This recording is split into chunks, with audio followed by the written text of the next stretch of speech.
Welcome friends, welcome back to my channel PC Square for Biology, and today we are going to do practice about your chapter number 4 that is related to class 10th whose name is carbon and its compounds. तो आज की जो इस class का जो main मुद्दा है वो ये है कि देखो चैप्टर नंबर 4 बहुत इंपॉर्टेंट चैप्टर है। आप सभी बच्चे जानते हैं कि अगर आप क्या करते हैं ऑर्गेनिक केमिस्ट्री की बात करते हैं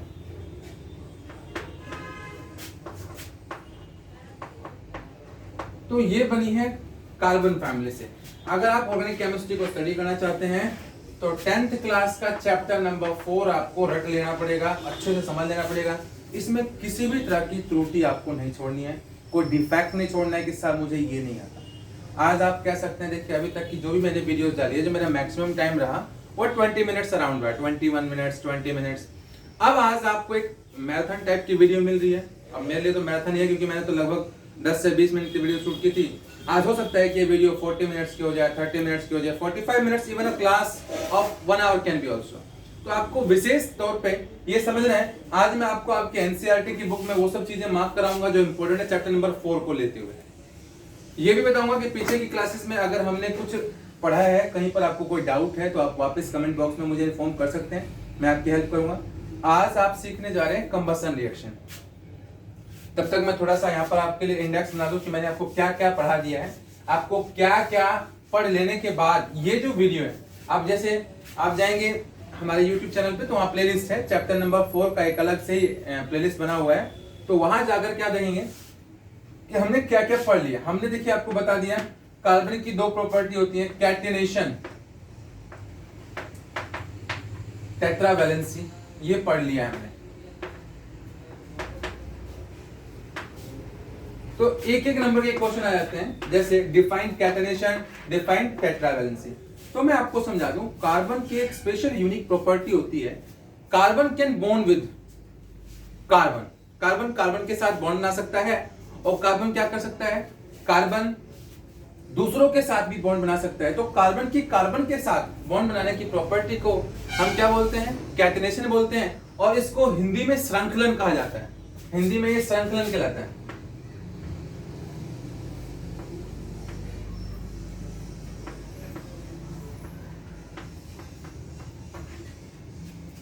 ठीक है, हिंदी में श्रृंखलन कहलाता है। ये टेट्रावैलेंसी, इसको बोलते हैं चतुः संयोजकता।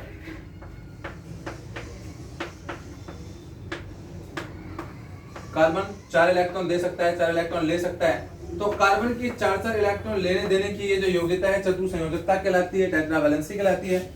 आपको ये मैं पहले बता चुका हूं, आपको ये समझा चुका हूं कि कार्बन की जो स्ट्रक्चर होती है, कार्बन की रिंग स्ट्रक्चर हो सकती है, कार्बन की ब्रांच स्ट्रक्चर हो सकती है और कार्बन की एक्सप्रेस चेन स्ट्रक्चर हो सकती है।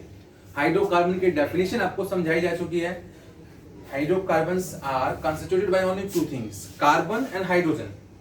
इसके बाद मैंने आपको समझाया था कि बेटा हाइड्रोकार्बन चेन के अंदर आप क्या कर सकते हैं, हाइड्रोजन को एलिमिनेट करके, आप ध्यान से सुनिए, I also told you about in hydrocarbon chain we can eliminate hydrogen and can add others like chloro and bromo, OH group alcohols as a heteroatom। इनको हम heteroatom के रूप में इन प्रतिस्थापकों को ऐड कर सकते हैं जो कि क्या करेंगे, हाइड्रोकार्बन की विभिन्न गुणवत्ता को सीधे सीधे ही प्रभावित करेंगे, जिसको हमने फंक्शनल ग्रुप नाम दिया था। ठीक है, मैंने आपको बताया था कि एल्डिहाइड की पहचान कैसे होगी, अल्कोहल की पहचान कैसे होगी, ये क्लोरोब्रोमो किस तरीके से ऐड हुए। करने को तो हम नोमेनक्लेचर भी कर ही चुके हैं, इसमें भी कोई डाउट होना नहीं चाहिए। अगर फिर भी कोई डाउट है तो आप बिना बेहिचक, बिल्कुल भी बिना टेंशन के किसी भी तरह की व्यवस्था को अपने दिमाग से निकाल दीजिए। आप अपने आप को विवश मत कीजिए, बिल्कुल खुश होकर के आप मुझे व्हाट्सएप नंबर है मेरा, उस पर कॉन्टैक्ट कर सकते हैं। मेरी ईमेल आईडी है, उस पर मेंशन कर दूंगा मैं डिस्क्रिप्शन में, उस पर ईमेल सेंड कर सकते हैं। और आपको बस इस टॉपिक को इसलिए पढ़ना है, आपको चैप्टर नंबर 4 जो 10th क्लास का है वो इसलिए पढ़ना है ताकि अगर आप अपने सपनों के शहर में निकलते हैं, आप डॉक्टर बनना चाहते हैं, आप इंजीनियर बनना चाहते हैं, आप अपनी पढ़ाई अपनी बुक से दूर नहीं रखना चाहते। मान लीजिए अब कई बार बच्चे क्या होते हैं 11th 12th में मेडिकल नॉन मेडिकल लेते हैं, 12th पास आउट होने तक उनको लगता है कि हमने कोई मिस्टेक कर दी, वो बीए कोर्स अडॉप्ट कर लेते हैं, दूसरे कोर्सों में चले जाते हैं। तो आपको बेटा अपने नॉलेज को इतना डीप कर लेना है कि आप अपने सब्जेक्ट को छोड़ना पसंद ही ना करें। तो आज हमारा जो टॉपिक है वह है कंबशन रिएक्शन। ठीक है, एक्चुअल क्लास आज की अब स्टार्ट हो रही है। इससे पहले कि आप ये जो आपका 1.5-2 मिनट का वीडियो शूट हुआ है, आप समझ सकते हैं कि ये मैंने आपको इस चैप्टर की जितनी डिटेल्स में यूट्यूब पे आकर डिस्कस कर चुका हूँ वो मैंने आपको बताया है। और आज आपको सबसे ज्यादा जो समझना है बेटा, आप सभी जो बच्चे मेरे को यूट्यूब पे देख रहे हैं, आपको मैं बता दूं बेटा कि एनसीईआरटी के द्वारा दी गई ये जो किताब है, ये एक मात्र साधन है बहुत सारे गरीब बच्चों के लिए।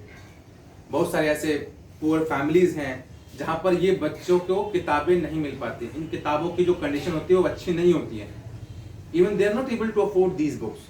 तो उन बच्चों की आप सभी की रिस्पॉन्सिबिलिटी बनती है कि आप क्या कीजिए, अगर आपके पास इस तरह की बुक्स है, जैसे मान लीजिए आप 10th पास आउट हैं, तो वो बुक्स आप अपने आसपास किसी गरीब बच्चे को डिस्ट्रीब्यूट करें। उस बच्चे को जो रिसोर्स मटेरियल है, जो पढ़ने का सामान उसको चाहिए, उसको अवेलेबल कराएं। बहुत ज़्यादा कॉस्टली नहीं है। आपके आसपास 2-4 बच्चे आपको दिखते हैं कि जो पढ़ने में प्रतिभाशाली हैं, तो आप उनको बुक्स मुहैया करा सकते हैं, कॉपीज मुहैया करा सकते हैं। जरूरी नहीं कि हर काम सरकार ही करेगी या फिर एनजीओ ही करेगी। हम अपने आप में एक सरकार होना चाहिए, हमें लगना चाहिए कि हम अपने आप में एक एनजीओ हैं, क्योंकि एक व्यक्ति जो अपने व्यक्तित्व को लोगों के समक्ष लाने में हिचकिचाता है, वो कहीं ना कहीं अपने विकास को रोक देता है। तो इस बुक में वो सब कुछ है जो एक बच्चे को एक्सीलेंट बना सकता है। देखिए, हम एक डिस्कस कर चुके हैं कि सैचुरेटेड हाइड्रोकार्बन्स और अनसैचुरेटेड हाइड्रोकार्बन्स क्या है। मैं आपको पहले ही बता चुका हूं कि जब हाइड्रोजन और कार्बन के बीच में सिंगल बॉन्ड होगा तो वो सैचुरेटेड हाइड्रोकार्बन होगा, और जब हाइड्रोजन और कार्बन के बीच में या फिर कार्बन का किसी भी दूसरे एलिमेंट के साथ डबल बॉन्ड और ट्रिपल बॉन्ड हो तो उसे हम क्या कहते हैं, अल्कीन और अल्काइन, मतलब अनसैचुरेटेड हाइड्रोकार्बन कहते हैं। चलिए अब मैं पढ़ाना स्टार्ट करता हूं। एक बार सभी बच्चों को मैं बता दूं जो बच्चे एनसीईआरटी यूज करते हैं, देखिए यहाँ पर मेंशन किया गया है आपकी कैटेनेशन प्रॉपर्टी को। पेज नंबर 62 पर 2 पॉइंट्स दिए हुए हैं, एक कैटेनेशन है और दूसरा है टेट्रावैलेंसी, जो कि मैं आपको पहले समझा चुका हूं। फिर देखिए, और ज्यादा नॉलेज के लिए सभी बच्चों को चाहिए होता है कि वो ये जो येलो बॉक्स दिए गए हैं इनको बहुत अच्छे से पढ़ें। They are the resource of adding knowledge your mentality. जैसे लिखा हुआ है एलोट्रॉप्स ऑफ कार्बन, कार्बन के अपरूप। इसमें ग्रेफाइट की स्ट्रक्चर और कार्बन का जो एक और अपरूप है जिसका नाम है डायमंड, उसकी विशेषता बताई गई है। ये आपको समझाया गया कि किस तरीके से इस कार्बन को ये विशेष बनाते हैं।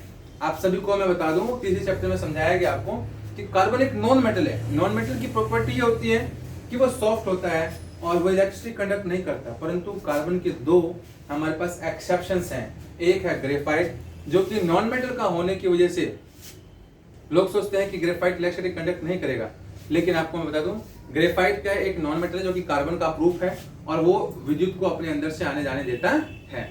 जबकि आपको ये पता होना चाहिए कि दुनिया का आज तक का सबसे जो कठोरतम पदार्थ है वो है कार्बन का अप्रूफ, जिसका नाम है डायमंड। ठीक है, तो अब आपको मैं थोड़ा सा एक बार इसकी रीडिंग करा देता हूं, फिर मैं आपको आज का टॉपिक कराऊंगा जिसका नाम है कंबशन। और जिस भी बच्चे को दिक्कत है, आप कह सकते हैं कि YouTube पे ऐसा टीचर है जो आपको आपकी जो एनसीईआरटी है बहुत अच्छे से डिस्क्राइब कर सकता है। आपको आपके क्वेश्चंस यहीं से लिखवाए जा सकते हैं कि आप ये क्वेश्चंस लिख लीजिए। जो बच्चा YouTube को स्टडी कर रहा है, अपनी एनसीईआरटी की जो बुक है वो स्टडी कर रहा है, अगर YouTube को उसको कहीं से हेल्प नहीं मिल रही है तो आप यहाँ से हमारे चैनल को अपने आसपास फैला सकते हैं, उन बच्चों की पूरी हेल्प हो जाएगी। जैसे ये वाला कंसेप्ट है, ठीक है, पढ़ना स्टार्ट कराऊं मैं। पेज नंबर 61 है allotropes of carbon. The element carbon occur in different forms in nature with varying physical properties। अलग अलग देखिए, कार्बन के अपरूपों के विभिन्न जो भौतिक गुण हैं वो अलग अलग हैं, अलग अलग रूपों में। Both diamond and graphite are formed by carbon atoms। Diamond भी और ग्रेफाइट भी दोनों ही किससे बने, कार्बन के अणुओं से बने हैं। But both different in properties of each other। दोनों एक दूसरे की प्रॉपर्टी से बिल्कुल अलग हैं। लिखा है both diamond and graphite are formed by carbon atoms and the difference lies in the manner in which the carbon atoms are bonded to one another। Carbon atom किस तरीके से एक दूसरे से बंधे हुए हैं। In diamond carbon atom is bonded on 4 other carbon atoms each side. मतलब डायमंड के अंदर एक कार्बन 4 अन्य कार्बनों से बंधा हुआ है। Carbon atom forming a rigid 3 dimensional structure, और इसकी जो स्ट्रक्चर है वो 3 डायमेंशनल होगी। और ग्रेफाइट के अंदर each carbon atom is bonded to 3 other carbon atoms in the same plane giving a hexagonal array. जबकि जो आपका ग्रेफाइट है, ग्रेफाइट का हेक्सागोनल स्ट्रक्चर बनता है। One of these bond is A double bond and thus the valency of carbon is satisfied. इनके अंदर जो बॉन्ड होता है वो डबल बॉन्ड होता है, इस तरह से वैलेंसी भी, संयोजकता भी इसकी क्या हो जाती है, सेटिस्फाई हो जाती है. Graphite structure is form by hexagonal arrays being placed in layers one above the other. इसको एक के ऊपर एक रखा जाता है. These two different structures result in diamond and graphite having different physical properties even though their chemical properties are same. देखिए इनकी जो बनावट है, इनकी संरचना ही इन दोनों ही ग्रेफाइट के अपरूपों के बीच में अंतर को लाने के लिए जिम्मेदार है दोनों कार्बन के अपरूप, लेकिन अपनी संरचना की वजह से इन दोनों में विविध गुण हैं, अलग अलग गुण हैं. Diamond is the hardest substance non while graphite is the smooth and slippery. दुनिया का सबसे कठोरतम सब्सटेंस डायमंड है, जबकि ग्रेफाइट जो है स्मूथ और स्लिपरी है. इसके बावजूद ये इलेक्ट्रिसिटी कंडक्ट करता है. Graphite is also a very good conductor of electricity unlike other non-metals that you have studied in the chapter 3. Diamond can be synthesized by subjecting pure carbon to very high pressure. कोई आपसे पूछता है कि diamond कैसे आता है, तो diamond को बनाने के लिए हमें क्या करना होता है, कार्बन को बहुत ज्यादा हीट करना होता है हाई प्रेशर और टेम्परेचर पर. The synthetic diamond are small but otherwise indistinguishable from natural. देखिए जो आजकल कृत्रिम डायमंड बन रहा है, अगर मैं नेचुरल डायमंड से कृत्रिम डायमंड को मिलाता हूं प्राकृतिक डायमंड से, तो प्राकृतिक और कृत्रिम दोनों में थोड़ा बहुत ही विभिन्नता आपको मिलेगा. और जो अनजान व्यक्ति हैं जिनको डायमंड का ज्यादा ज्ञान नहीं है, वो अंतर भी स्थापित नहीं कर सकते. Fullerenes form another classes of carbon allotropes. The first one to identify was C60 structure, which has carbon atoms arranged in the shape of a football. Since this look like geodesic dome designed by the US architect Buckminster Fullerene, the molecule was named Fullerene. देखिए carbon की structure की वजह से, carbon का जो structure है इसका नाम दिया गया C60 स्ट्रक्चर, जिसको हम बोलते हैं बकमिंस्टर फुलरेंस स्ट्रक्चर. तो ये आपका येलो बॉक्स एक कंप्लीट हो चुका है, इसको ध्यान से पढ़ें और इसके साथ आपको एक अच्छे से नोट्स बनाना है, अपनी नॉलेज में ऐड करना है. ये नहीं कि येलो बॉक्स से छोड़ दीजिए, एक्टिविटी होती है छोड़ दीजिए, आपको अच्छे से पढ़ना है. आते हैं आज अपने टॉपिक पर जिसका नाम है कंबशन. अब कंबशन क्या है, पहले तो इस कंबशन को समझ लीजिए. कंबशन का मीनिंग क्या है, कंबशन क्या है. देखिए आप किसी पदार्थ को जला रहे हैं, पदार्थ के जलने की जो प्रक्रिया है, जैसे the process of burning of fire in the presence of molecular air और मॉलिक्यूलर ऑक्सीजन. क्योंकि आपको ये पता होना चाहिए कि आग के जलने के लिए अनिवार्य परिस्थितियां क्या है, मतलब कब कब आग जलेगी और कब कब आग नहीं जलेगी. अगर आप आग जलाना चाहते हैं तो पहली बात, आप जिसको जलाना चाहते हैं, जो आपका फ्यूल है वो ड्राई होना चाहिए.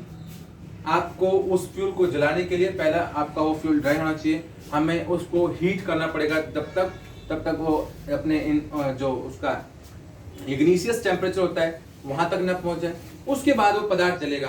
फिर जब पदार्थ जलने लगेगा तो उससे निकलने वाली लपटों के रंग, कि उनकी जो लपटें हैं वो नीली होंगी, पीली होंगी, किस तरह की लपटें निकलेंगी, उनसे निकलने वाला धुआं कैसा होगा, ये सभी चीजें आप इस टॉपिक में पढ़ने वाले हैं. और खास करके आपको सीखना है कि कंबशन क्या है. कंबशन देखिए, किसी पदार्थ के जलने की प्रक्रिया क्या होती है, कंबशन कहलाती है. अब एनसीईआरटी की बुक में आपके लिखा हुआ है carbon in all its allotropic form burn in oxygen to give carbon dioxide along with the release of heat and light. अब कार्बन को आप जलाते हैं, मैं देखिए आपको रिएक्शन लिखता हूं. आपने कार्बन को जलाया, ये कार्बन है. आप कोयला घर में इस्तेमाल करते हैं अंगीठी के रूप में, लकड़ी जलाते हैं बेटा, वो पौधे भी देखिए हुए एक तरह से लकड़ी जो है वो भी कार्बन ही है. तो जब आप कार्बन को क्या कर रहे हैं, मॉलिक्यूलर ऑक्सीजन की प्रेजेंस में जला रहे हैं, तो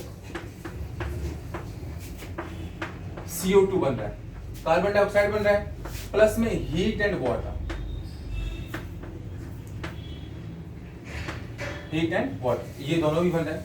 अब बच्चे कहते हैं सर हीट और वाटर कहां से आ जाएगा, हीट और वाटर का तो मतलब ही नहीं है. तो देखिए अब आपने कार्बन और ऑक्सीजन का रिएक्शन कराया, कार्बन ऑक्सीजन के प्रेजेंस में जल रहा है, तो CO2 निकला. हीट पॉसिबल है, हीट तो निकलेगी, साथ में निकलेगी लाइट. लेकिन कभी कभी क्या होता है, अब मैंने आपको थोड़ी देर पहले बताया कि लकड़ी का सूखा होना बहुत ही आवश्यक है। लकड़ी अगर सूखी नहीं रहेगी, जब आप उसको जलाएंगे तो पहली बात तो उसका कंबशन पॉसिबल नहीं है, और कंबशन पॉसिबल नहीं होगा तो उसमें से धुआं ज्यादा निकलेगा, हीट निकलेगी, उसकी मात्रा कम हो जाएगी, धुआं ज्यादा निकलेगा। और ये जो वाटर है, अगर उसमें मॉइस्चर अवेलेबल है तो हीट की वजह से ये वेपराइज होकर के बाहर निकलने लग जाएगा।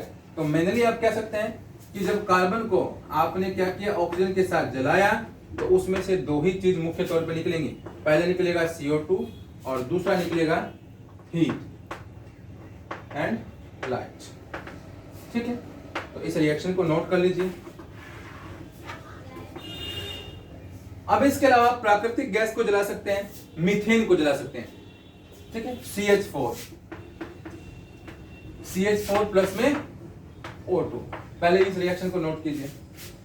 CH4 प्लस O2 जब आप इसको जलाएंगे तो क्या होगा बेटा, कार्बन डाइऑक्साइड निकलेगा, फिर इसमें से हीट एंड लाइट निकलेगी।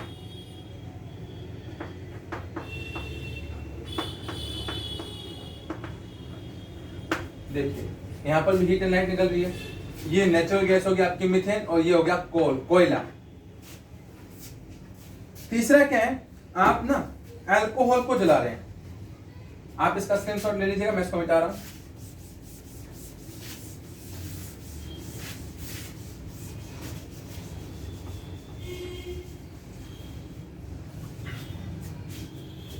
देखिए अब आपके पास क्या है, अल्कोहल है। मैं अल्कोहल की स्ट्रक्चर भी समझा दूंगा आपको।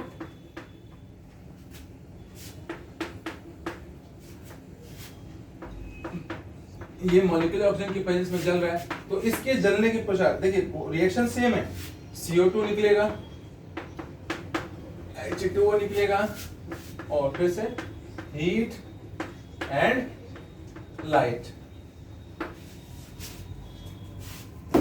थोड़ा सा क्या है, पहले आप अल्कोहल के स्ट्रक्चर को समझ लीजिए। मैं एक बार आपका रिवीजन भी कर देता हूं। नोमेनक्लेचर हमने किया था, ये अल्कोहल है। आप देखिए अल्कोहल, मैंने बोला अल्कोहल में कार्बन की संख्या 2 है, 1 और 2। आप सभी जानते हैं कि अल्कोहल एक सिंगल बॉन्ड वाली स्ट्रक्चर है। तो ये देखिए मैंने क्या किया, CH3 इस कार्बन के साथ 3 हाइड्रोजन लगा दिया, इस कार्बन के साथ 2 हाइड्रोजन लगा दिया। पहले यहां पर था 1 हाइड्रोजन, लेकिन उसको हटा करके यहां पर OH ग्रुप लगा दिया गया।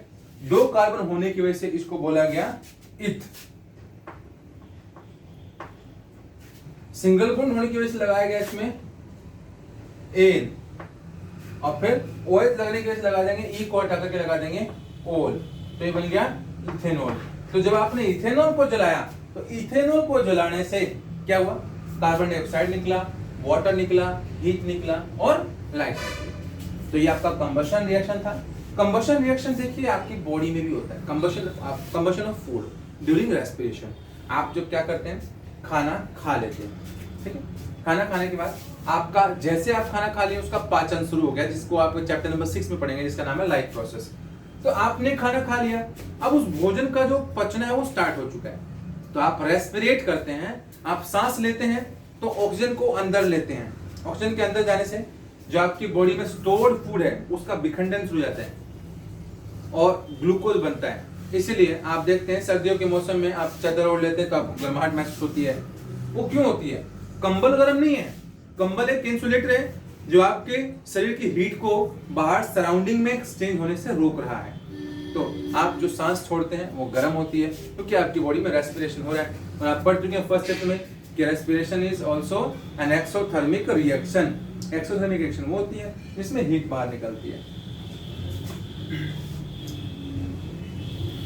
चलिए नोट कीजिए। और सभी बच्चे जो मतलब वीडियो देख रहे हैं उन सभी को क्या करना है, अपनी एनसीईआरटी की बुक में 2 एक्टिविटी दी गई है, एक्टिविटी 4.3 और एक्टिविटी 4.4। इस एक्टिविटी के ठीक नीचे एक पैसेज दिया गया है पेज नंबर 69 पर, सैचुरेटेड हाइड्रोकार्बन्स। हम इनकी बात कर रहे हैं जहां पर हाइड्रोजन कार्बन के बीच में सिंगल बॉन्ड होगा। सैचुरेटेड हाइड्रोकार्बन्स जब जलेंगे तो इनके अंदर से जो निकलने वाली लपटें हैं वो बिल्कुल साफ होंगी। तो लिखा हुआ है saturated hydrocarbons will generally give a clean flame while unsaturated carbon compounds will give a yellow flame with lots of black smoke। मैं आपको पहले ही समझा चुका हूं। जब आप संतृप्त कार्बन के यौगिकों को जलाएंगे तो उसमें से साफ स्वच्छ लपटें निकलेंगी, जबकि असंतृप्त आपके जो कार्बन के यौगिक हैं, अनसैचुरेटेड कार्बन के यौगिक हैं, इसमें से स्मोक ज्यादा निकलेगा, लपटें पीली हैं। Next there this result in a sooty deposit on the metal plate. आप देखते हैं जहां पर एलपीजी गैस उपलब्ध नहीं है वहां पर मम्मियां क्या करती है बेटा, चूल्हे पर खाना बनाती, लकड़ी जलाती हैं। तो लकड़ी से निकलने वाले धुएं की वजह से जो बर्तन है नीचे से वो काला हो जाता है। तो बर्तन के ऊपर ये जो कालिक इकट्ठी हुई है, ये कालिक क्या है, शूट बोलते हैं इसको, यही कार्बन है, इसी को बोलते हैं कार्बन। लकड़ी जल गई है, लकड़ी के जलने के बाद धुआं निकला है, CO2 निकली है, वो जाकर के ऊपर इकट्ठी हो गई है और उसी से आपकी मम्मी क्या करती है, काजल ऐसे ही बना लेती है। वो काजल आपकी आंखों पर लगा दिया जाता है। अब देखिए इसमें लिखा हुआ है limiting the supply of air. अगर आप क्या करते हैं, मैं आपको इस टॉपिक की स्टार्टिंग में बताऊं कि कंबशन के लिए सबसे ज्यादा महत्वपूर्ण भूमिका निभाता है कौन, O2। अगर आप ऑक्सीजन की सप्लाई को कम कर देंगे, ऑक्सीजन की सप्लाई को बढ़ा देंगे, तो क्या होगा, जो आपका रिएक्शन है वो भी सीधे सीधे प्रभावित होगा। वो धीमी भी हो सकती है, आंच बुझ सकती है। आप देखते हैं आग जलते जलते एकदम से बुझ जाती है, तो आपको उसको ऑक्सीजन की सप्लाई देनी पड़ती है। मम्मी फूकनी से क्या करती है, फूक लगाती है उसको। तो मम्मी क्या कर रही है उसे, वो उसको ऑक्सीजन की सप्लाई दे रही है ताकि जो आग है वो फिर से जल पड़े, कंबशन रिएक्शन फिर से होने लग जाए। लिखा हुआ है limiting the supply of air results in the incomplete combustion of even saturated hydrocarbons giving a सूटी flame. The gas kerosene stove used at home has inlets. अब देखिए घर पे जो चूल्हा जलाते हैं उसमें बर्नर होता है, बर्नर के अंदर छेद होता है छोटा और स्पेस होता है, वहां से ऑक्सीजन या फिर आप कह सकते हैं कि जो एयर है वो आसानी से पास आउट होती है। तो जिसकी वजह से वो जो कंबशन है वो रिदमिक होता है, लगातार वो कंबशन होता रहता है, उसमें किसी तरह की रुकावट नहीं आती। तो इसमें लिखा भी है लिखा है कि the gas kerosene stove used at home has inlets for air S so that a sufficiently oxygen rich air mixture is burnt to give a clean blue flame। आप ये भी देखते हैं, you will observe the bottom of the cooking vessel। ये मैं आपको समझा चुका हूं बेटा, getting blackened it means that air holes are blocked। तो जब कभी कभी एलपीजी वाला जो चूल्हा है अगर उसका भी वो जाम हो जाता है, नोजल्स उसकी जाम हो जाएंगे, जो छोटे छोटे जो छेद होता है अगर वो जाम हो जाएगा तो उसमें से धुआं निकलने लग जाएगा। तो ये एक इंडिकेटर है कि उसकी जो नोजल है वो जाम हो चुकी है। Fuel such as coal and petroleum have some amount of nitrogen and sulphur in them. कोयला और पेट्रोलियम जैसे ईंधनों के अंदर नाइट्रोजन और सल्फर भी होता है। इनका जो कंबशन है, there combustion results in the formation of oxides. इनकी कंबशन की वजह से ऑक्साइड्स बनती हैं, सल्फर ऑक्साइड बनेगी, नाइट्रोजन ऑक्साइड बनेगी, which are major pollutants in the environment, जो कि वायुमंडल में मुख्य प्रदूषक के रूप में भूमिका निभाती हैं। मुख्य प्रदूषक के रूप में भूमिका निभाने के साथ साथ देखिए आपने बार बार सुना होगा एसिड रेन के बारे में। अब एसिड रेन क्या है, जब होता क्या है, हर मौसम की जो पहली बारिश है, जब पहली बारिश होगी तो हमारा जो एनवायरनमेंट है उसमें इतने सारे पॉल्यूटेंट्स अवेलेबल होते हैं। अभी अपनी पढ़ाई sulphur dioxide, nitrogen dioxide, CO2 होता ही है, डस्ट पार्टिकल्स होते हैं, केमिकल इंडस्ट्री से निकलने वाले अलग अलग तरह का स्मोक होता है। तो वो सब पानी के साथ मिक्स होकर के आ जाता है, जल स्रोत में चला जाता है।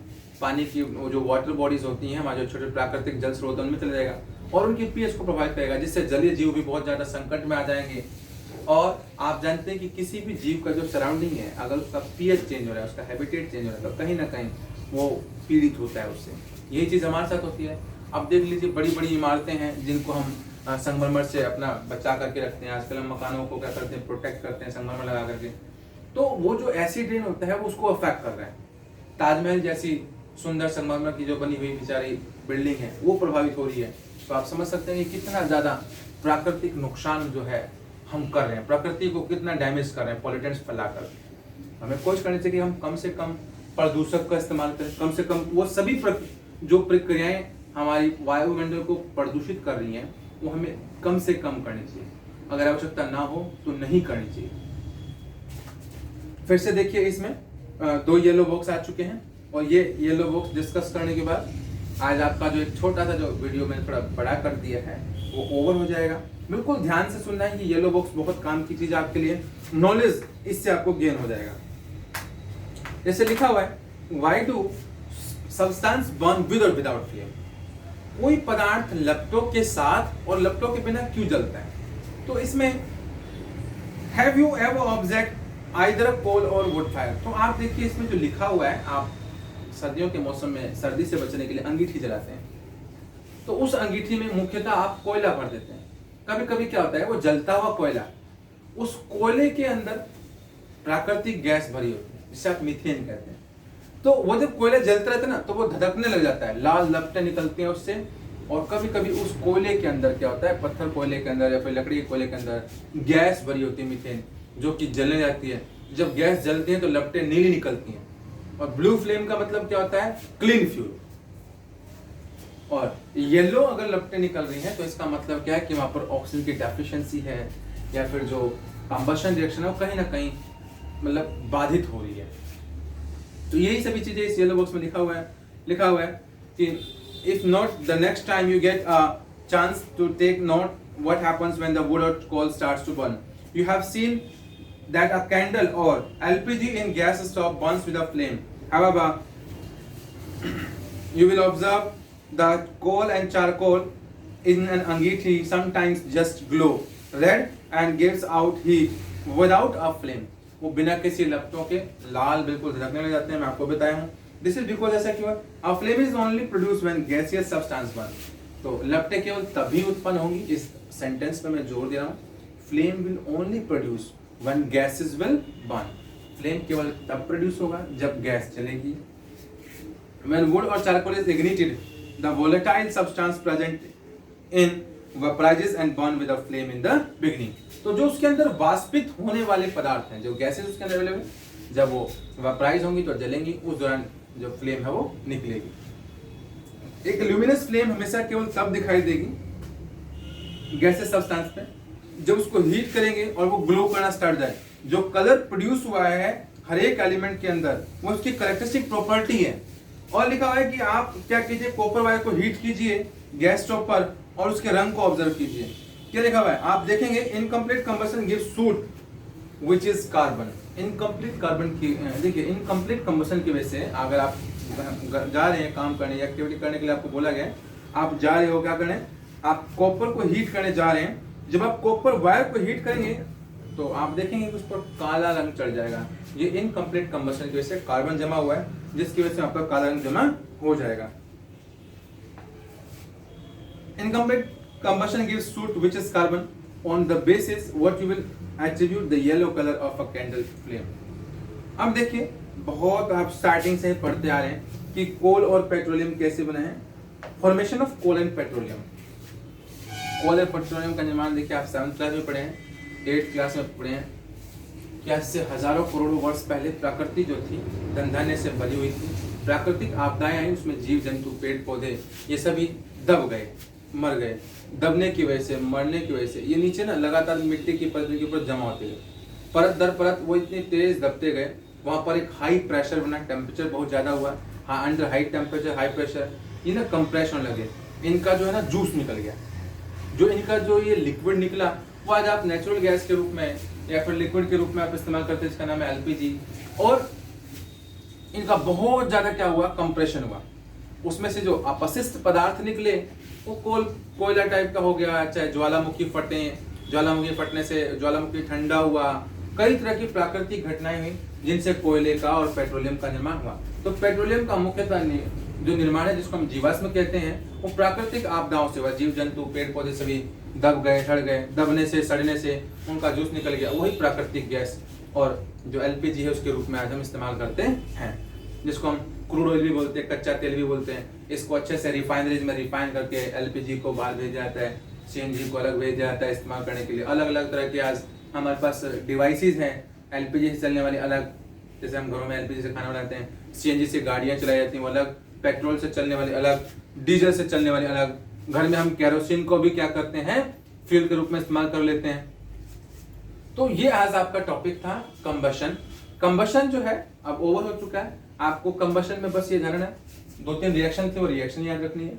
बस ये ध्यान है कि जो कंबशन होता है, जब आग जलती है तो उसकी लपटें निकलती हैं। 7th-8th क्लास में आपने एक मोमबत्ती का टॉपिक पढ़ा है, फ्लेम ऑफ कैंडल, जिसका हॉटेस्ट पार्ट क्या होगा, जिसका लोवेस्ट हॉटेस्ट पार्ट क्या होगा, मोडेस्ट मतलब ना बहुत ज्यादा हीटेड ना बहुत कम हीटेड, वो पार्ट क्या होगा, ऐसा क्यों होता है, मोमबत्ती का कौन सा जोन सबसे हॉटेस्ट जोन होता है। तो ये कुछ डाटा है जो आपको कंबशन के बारे में दिया गया है। और देखिए, अगर आपको लगता है कि नहीं हमें इस कंसेप्ट को बहुत अच्छे से करना है, अभी इसमें कुछ डाउट्स हैं, तो आप अपने कमेंट्स करके लिख सकते हैं। आपकी एनसीईआरटी की बुक नहीं डिस्कस की जाएगी, उसमें आपको सिर्फ ये बताया जाएगा किस तरीके से आप बहुत कम समय में अपने आप को प्रिपेयर कर सकते हैं। अभी आपके पास टाइम है, बहुत सारा टाइम है, तो आप आराम से अपने पेपर की तैयारी कर सकते हैं। ठीक है, तो हमारी वीडियो को लाइक करें, शेयर करें, सब्सक्राइब करें, और प्लीज़ अपना जो ग्रुप है, खास करके वे ग्रुप जहाँ पर बच्चों के पास रिसोर्सेज अवेलेबल नहीं है, वहाँ पर जो चीज़ें आप डोनेट कर सकते हैं, बुक्स, कॉपीज, इस तरह की चीज़ें आप जरूर शेयर करें, ताकि वे बच्चे भी अपनी पढ़ाई जारी रख सकें। तो अंत में वही, धन्यवाद मेरी वीडियो देखने के लिए। मेरा चैनल लाइक करें, शेयर करें और सब्सक्राइब करें। Thank you very much.